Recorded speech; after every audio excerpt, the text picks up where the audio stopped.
The rain was falling hard when Jake Miller pulled his delivery van to the curb. It was supposed to be a quick drop, just another package in a quiet suburban street. As he stepped out, something unusual caught his ear. Through the sound of rain and traffic, he heard a faint cry.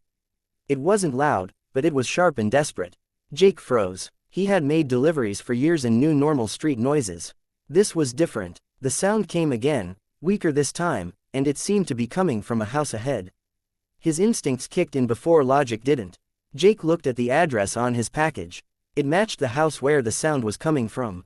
The front door was closed, lights were on, but the street was oddly quiet. He walked closer, listening carefully. The crying turned into choking coughs, broken and strained. Jake's heart began to race. He knocked hard on the door, once, twice, 3 times. No answer. The crying grew weaker. He stepped back, scanning the house, unsure if he was overreacting or standing in front of a real emergency. Jake pressed his ear near an open window and heard panic inside, a woman's voice, shaking and frantic. "He's not breathing," she cried. That was enough. Jake dropped the package on the porch and ran to the door, knocking again, louder this time. "Delivery. Is everything okay?" he shouted. A man's voice yelled back, confused and scared. The door finally flew open, revealing a terrified couple holding a baby whose face was turning blue. The mother's hands trembled uncontrollably. Jake didn't think. He moved forward instinctively. "I know infant first aid," he said firmly, though his chest felt tight with fear. The father hesitated for a second, then handed the baby over. The child was choking, his tiny body stiff and silent. Jake positioned the baby carefully, remembering the training he once took years ago for a different job. He delivered gentle but precise back blows, counting silently, praying each second would not be too late. On the 5th strike, nothing happened. The mother sobbed, collapsing against the wall. Jake adjusted his grip, turned the baby slightly, and tried again. Time felt slow and cruel. Then suddenly, a sharp gasp broke the silence. The baby coughed, then cried loudly. The sound filled the room like a miracle. Color rushed back into the child's face. Jake felt his knees weaken with relief, but he stayed steady until he was sure the baby was breathing properly. The parents stood frozen, shock written all over their faces. The father covered his mouth, tears streaming down as reality sank in. The mother reached out, taking her baby back, holding him close as if afraid he would disappear. She looked at Jake with disbelief. "You saved him," she whispered. Jake shook his head gently. "You did the right thing calling for help," he replied, trying to downplay his role. But inside, he knew how close it had been. An ambulance arrived minutes later, lights flashing through the rain-soaked street. Paramedics examined the baby and confirmed he was stable. They praised Jake's quick thinking, calling it textbook response. Jake felt uncomfortable with the attention. He was just a delivery driver, after all. But the parents couldn't stop thanking him.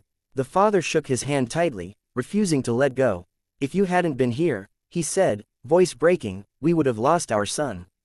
As the ambulance drove away, the rain finally began to slow. Jake picked up his fallen package and placed it neatly on the porch. His delivery schedule was ruined, but he didn't care. Sitting in his van for a moment, he stared at the steering wheel, letting his breathing calm down. His hands were still shaking. He had faced traffic, dogs, and deadlines, but nothing like this. He realized how a normal day could turn into a life-changing moment without warning. Later that evening, Jake returned home and tried to continue life as usual. He ate dinner, watched television, but his mind kept replaying the baby's blue face and the sound of that first cry after breathing returned. Sleep didn't come easily. He thought about how easily he could have ignored the sound, finished his delivery, and driven away.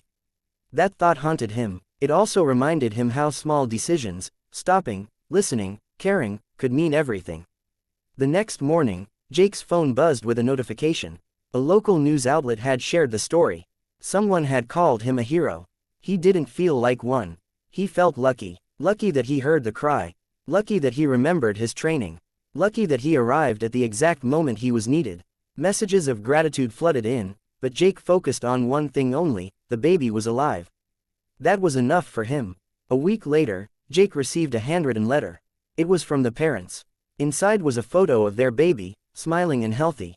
The letter described how they had replayed that moment countless times, realizing how close they came to tragedy.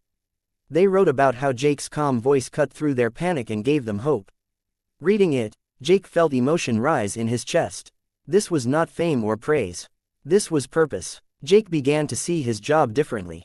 Every door he approached now felt important. Every stop felt like a chance to be more than just a delivery. He even signed up for a first aid refresher course, wanting to be ready again if life demanded it. He started encouraging coworkers to do the same. He learned that being prepared wasn't about heroism, it was about responsibility. Anyone could face such a moment. The question was whether they would act. Months passed, but the memory never faded. Sometimes, while driving through quiet neighborhoods, Jake would hear laughter from inside homes and smile. He knew that behind some doors, families were safe, unaware of how fragile life truly was. The baby he saved became a symbol of that truth. Life didn't always announce emergencies with sirens. Sometimes, it whispered for help.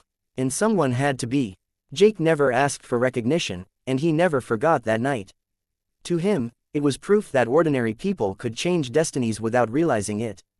A simple delivery route became a turning point for an entire family. And for the parents, every time they looked at their child, they remembered the stranger at the door who didn't walk away. In a world rushing forward, one delivery driver stopped, and a life was saved.